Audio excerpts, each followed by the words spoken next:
교계에서 많이 알려주셨어요. 그래서 크리스천 학부모나 학생들도 많이 만나보실 것 같은데 요새 특히 더 많이 만납니다. 특징이 있다면 어때요? 크리스찬 부모님들의 특징 중에 하나가 의외로 공부를 등한시하는 부모님들이 있습니다.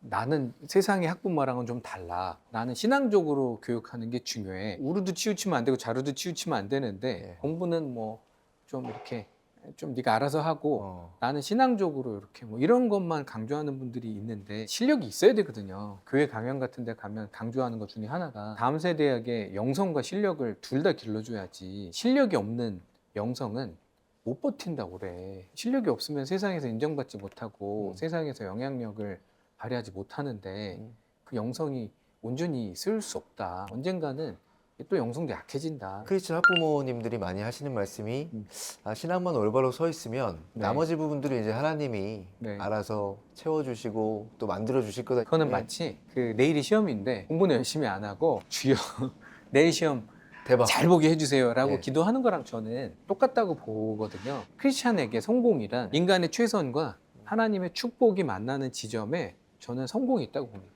거기에 뭐 공부로서의 성공 또는 일과 뭐 세상에서의 성공 다 저는 포함됐다고 봅니다. 그러니까 최선을 다하는 거는 무조건 기본이다. 학생들은 좀 어때요? 크리스천 학생들. 그러니까 그런 크리스천 학부모 밑에서 자란 학생들이잖아요. 네. 예, 그러니까 신앙이 무조건 1순위다. 그리고 말씀하신 대로 조화를 이루면 좋지만 한쪽으로 또 치우친 가르침을 받는 학생들도 많이 있을 것 같은데. 공부에 약합니다. 그러니까 너무 안타깝게도 실력이 없어요. 그러니까 얘네들이 결국은 고학년으로 가면 갈수록 자존감이 떨어지는 애들이 되게 많습니다. 신앙이 중요하다 그래서 교회도 열심히 나가고 다른 것도 잘했는데 왜 나는 세상에서는 학교 가서는 잘 못하지? 뭐 이런 거니까 뭔가 얘네들은 이게 아직 어리잖아요. 이게 혼란스럽고. 혼란스럽고 멘붕이 오고 막 이런 거예요. 어떤 말을 좀 해주세요. 공부를 왜 열심히 해야 되는지에 대해서 구체적으로 저는 설명을 해줍니다. 아, 학생들한테 공부를 너 왜 해? 이렇게 물어보면 대학 가기 위해서, 먹고 살기 위해서, 내가 하고 싶은 걸 하기 위해서 이런 엉뚱한 얘기들을 해요.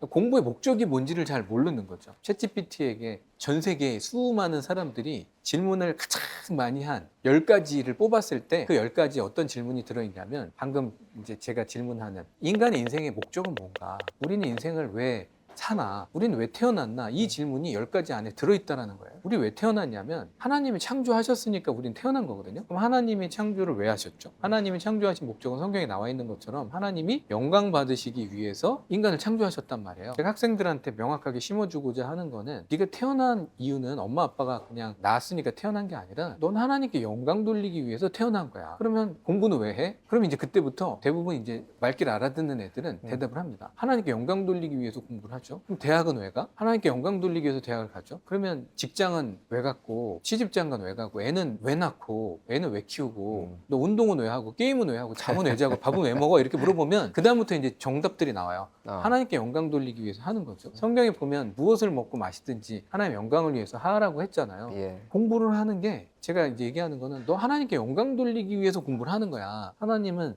이 만물을 창조하신 신 중의 신, 이 정말 전 우주의 통치자잖아. 근데 그분을 위해서 네가 공부를 하는데 공부를 대충 하면 돼, 안 돼? 그러면 이제 다 애들이 알아들어요. 정말 이제 열심히 하는데 공부도 열심히 하고 이제 목적도 알겠는데 결과가 안 나오는 사람들도 분명히 있을 거잖아요. 그런 친구들한테는 좀 뭐라고 말해줘야 될까요? 근데 우리가 열심히 한 거 하나님은 다 아시거든요. 하나님이 선하신 분이기 때문에 하나님이 좋은 길로 이끌어 주실 거라고 저는 생각을 합니다. 우리가 영화도 그렇잖아요. 딱 한 장면만, 우리가 영화를 늦게 들어가서 한 장면만 본다면 그 장면을 보고 아, 이게 굉장히 비극이구나 라고 생각할 수도 있지만 영화 전체를 보면 굉장히 희극일 수도 있고, 제가 고1 때 정신 차리고 공부 엄청 열심히 했어요. 기도도 엄청 열심히 했거든요. 성적도 엄청 올랐어요. 그래서 성적이 수직으로 올랐거든요. 근데 대학은 떨어졌단 말이에요. 이해가 안 가잖아요. 저는 공부도 열심히 했고 기도도 열심히 했고 성적도 엄청 올랐는데 내가 왜 원하는 대학을 떨어졌지? 근데 제가 재수하는 동안에 하나님이 엄청나게 제 수학적인 실력을 향상시켜 주셨어요. 그래서 제가 유명한 스타 강사가 될 수 있는 발판을 만들어 주셨거든요. 오히려 그 실패가. 그 실패가. 그러니까 제가 고등학교 1학년 때부터 무릎 꿇고 점심시간에 기도했거든요.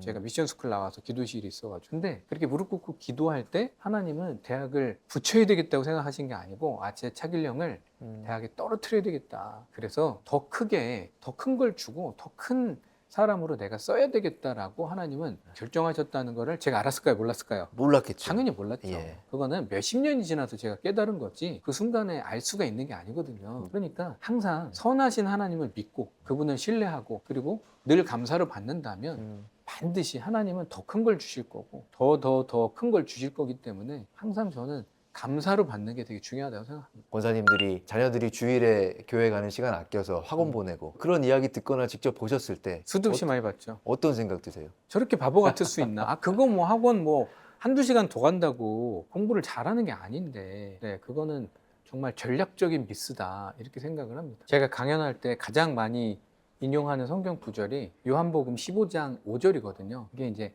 포도나무와 가지의 비유인데 예수님이 그러시잖아요. 나는 포도나무고 너희는 가지야. 근데 니네는 나를 떠나서는 아무것도 못해. 영어로 보면 you can do nothing이라고 얘기하시거든요. nothing이라는 표현은 우리가 다 알잖아요. 진짜 아무것도 아닌 거거든요. 공부도 그 포도나무 가지가 포도나무에 붙어 있으면 예. 하나님이 주시는 그 모든 능력과 지혜를 받아서 공부할 수 있고 공부에 필요한 덕목이 굉장히 많잖아요. 뭐 성실, 끈기, 네.